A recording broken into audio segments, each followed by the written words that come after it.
Okay dokie. So I was originally thinking I wanted to take the legs in on these just to make it a little tighter. But then I realized that that's not the problem. The problem is that it doesn't have any shape here. So I want to pull these in. I want to pull the sides in. Let's see if you guys can. So like I said, I wanted to take in the legs, but I think pulling in the sides will just give this an overall cuter look. So you want to measure to see what you have to do. You can just re-add in the buttons, but these are different and I've never worked with buttons like this. Not that I've worked with many things because I haven't, but I don't know how to take these buttons off and I don't know how to put them back on. So I think what I'm gonna do is just remove where the buttons are and then remove this and just kind of bring it all over on both sides and maybe just close it up. I think I might do that instead. Okay, so change of plans. I need to be able to have access to buttons on the side because this doesn't come off my hips without it. So what I decided that I'm going to do is, instead of sewing the button the other way where you could see it, all right, I think you guys can see. So you see how the button is like inside? Let me just undo one to show you. See how the button is inside? So I'm gonna sew this in like this. So it's sewed like that, and then this is gonna go over.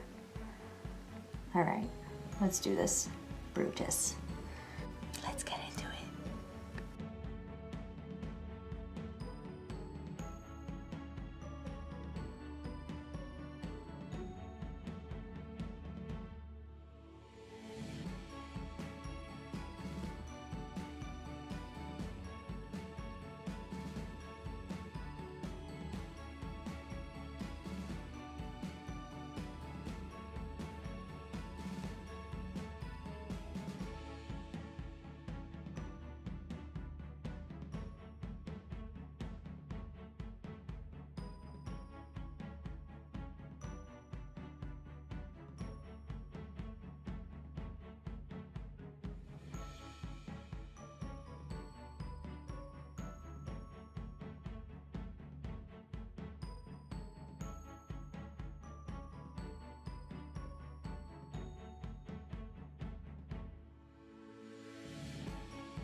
So here's the end result. I cut the little extra that was on these and I tied it around my waist because it's kind of stuck out a little bit, but you could just put a belt on if that happens to you. Don't mind my laundry in the background. My shoes are my Harry Potter shoes that I made. I'll link a video to that. And so this is the finished look. I think it looks so much cuter and so much more like form-fitting and just overall cute. So yeah, there you go. That's it. I'll see you guys later. Bye.